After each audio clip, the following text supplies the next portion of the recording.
ఉషోదయం ప్రేమించు కాపరి ఉషా కిరణాలు ఉదయకాలపు వాక్య ధ్యానంనకు మిమ్మల్ని ఆహ్వానిస్తున్నాం. ప్రార్థన. మహాపరిశుద్ధుడైన తండ్రి, కృపగల యేసయ్య, ఈ ఉదయకాల సమయానికై స్తోత్రములు చెల్లించుకుంటున్నాం. తండ్రి, మమ్మల్ని ప్రేమించి నీ కృపను అనుగ్రహించిన విధానాన్ని బట్టి వందనములు. ఈ ఉదయకాల సమయంన నీ వాక్యము చేత దేవా నాతో మా ఒక్కొక్కరితో మాట్లాడమని వేడుకుంటున్నాను. నీ యొక్క వాక్యంలో ఉన్న సత్యములను గ్రహించుకొని నీ స్వరమునకు లోబడే కృపను మాకును దయచేయమని, ఈ కార్యక్రమంను మాకు ఆశీర్వదించమని యేసు పరిశుద్ధ నామమున అడిగి వేడుకుంటున్నాను పరమ తండ్రి, ఆమేన్. ఈ ఉదయకాలపు వాక్య భాగము ఇర్మియా గ్రంథము 3వ అధ్యాయము 11వ వచనం నుండి 13వ వచనం వరకు ఉన్న వాక్య భాగమును చదువుకుందాం.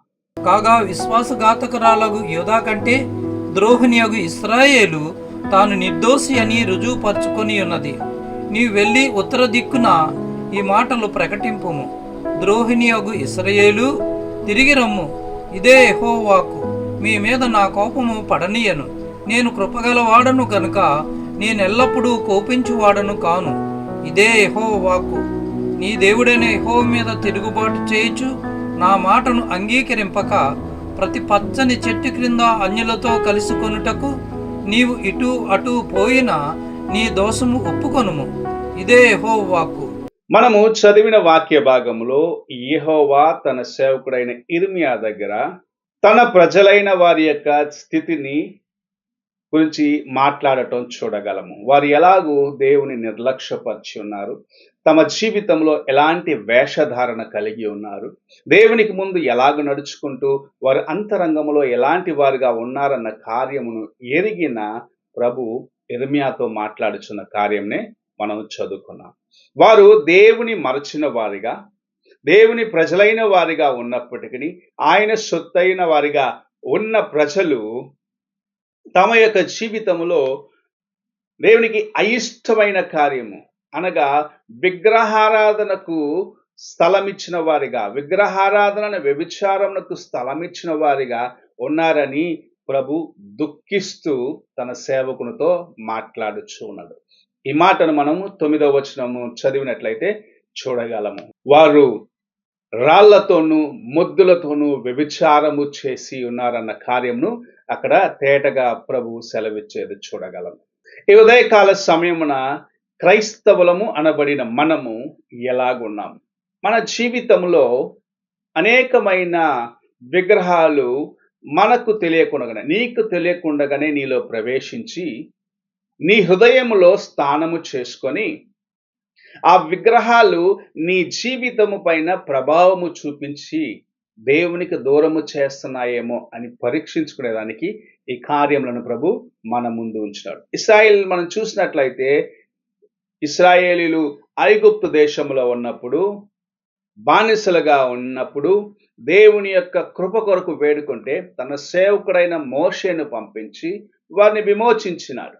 ఎర్ర సముద్రము దాటించినాడు, అరణ్యము కూడా నడిపించి చివరికి యెహోషువ ద్వారాగా యోర్దాను దాటి వారు స్వాధీనపరచుకోవాల్సిన వాగ్దాన భూమిలోకి ప్రవేశింపచేస్తారు. ఇవన్నీ తమ జీవితంలో అనుభవించినప్పటికీ దేవుని మరచిన వారిగా ఇశ్రాయేలు ప్రజలు దేవునికి దూరముగా వెళ్ళిపోయినారు. ఈ ఉదయకాలము కూడా అనేకమైన మేళ్లను పొందుకున్న నీవు ఇలాగూ ఉన్నావేమో అని పరీక్షించుకునే కార్యమును ప్రభు మన ముందు ఉంచి ఉన్నాడు. ప్రత్యేకంగా 11వ వచనము 12వ వచనం మనము చూసినట్లయితే యూదా రాజ్యం యొక్క వేషధారణ గురించి, ఇశ్రాయేలు రాజ్యం యొక్క స్థితిని గురించి ప్రభు చాలా తేటగా చెప్పటం చూడగలము. వేషధారణ దేవునికి ముందు ఒక రీతిగాను, ఆయన లేని సమయంలో లేకుంటే దేవునికి విరోధముగా నడుచుకునే కార్యముల గురించి ప్రభు చాలా తేటగా తన సేవకునికి తెలియపరిచేది చూడగలము. ఈ ఉదయకాల సమయమున నీవు నేను ఎలాగున్నామనేది ప్రభుకు బాగా తెలుసు. నీ అంతరంగమును ఎరిగి ఉన్నాడు. నీవు బయటకు మంచివాడిగా, మంచి వ్యక్తిగా కనపరచడానికి ప్రయత్నించవచ్చు, కానీ నీ అంతరంగమును బాగా ఎరిగిన ప్రభు సెలవిచ్చే కార్యం ఏమిటంటే నీవు చేస్తున్న వ్యభిచారము అనగా విగ్రహారాధన, లేకపోతే దేవునికి అయిష్టమైన ఏ కార్యమైనను దాన్ని విడిచిపెట్టి ఆయన యొద్దకు తిరిగి రమ్మని ఆహ్వానిస్తున్నాడు. ఆయన పిలిచినప్పుడు ఆయన స్వరమునకు లోబడి నీలో ఉన్న ప్రతి బలహీనతను విడిచిపెట్టి దేవుని కోసం నిలబడేదానికి నీవు సిద్ధపడిన ఎడల నిజముగా ఆయన యొక్క కృపను నీ జీవితంలో సంపూర్ణముగా సంపాదించుకొనగలవు. ఆయన నిన్ను ఆశీర్వదించే దానికోసమే నిన్ను వెతికి నీ వద్దకు వచ్చినాడు. నీ బలహీనతలు ఎత్తి చూపించేది ఎందుకంటే నీవు ఈ బలహీనమైన కార్యం నుండి బయటకు వచ్చిన తర్వాత నేను బలముగా వాడుకోవాలని, నీ జీవితంలో అనేకులకు ముందుగా ఒక సాక్ష్యముగా నీవు నిలిచి ఉండాలనేదే ప్రభు యొక్క ఉద్దేశముగా ఉన్నది. ఈ ఉదయకాల సమయమున ప్రభు ఆశిస్తున్న మెట్టుకు నీవు తిరిగి రావాలని ఉద్దేశించిన ఎడల ప్రభు నిన్ను ఆహ్వానిస్తున్నాడు. నీ యొక్క బలహీనతలను విడిచిపెట్టి నా యొద్దకు రా, నిన్ను క్షమించడానికి నేను సిద్ధముగా ఉన్నాను. నీ స్థితిని నువ్వు గ్రహించుకొని నా యొద్దకు వచ్చినట్లయితే నిన్ను క్షమించి నీ జీవితమును నేను ఆశీర్వదిస్తాను.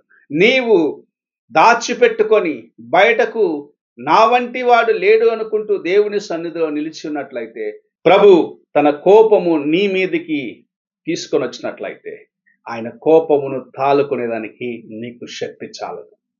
ఈ ఉదయకాల సమయమున ప్రభు మాట్లాడుచూ ఉన్నాడు.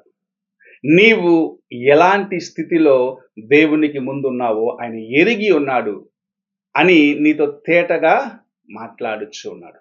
నీ అంతరంగమును దాచిపెట్టుకొని, నీ అంతరంగంలో పాపమును దాచిపెట్టుకొని దేవునికి ముందు మంచి వ్యక్తిగా నీ ఉన్నట్లు నటిస్తే ప్రభు నీ అంతరంగమును నేను ఎరిగి ఉన్నాను గనుక నీ జీవితమును మార్చుకో.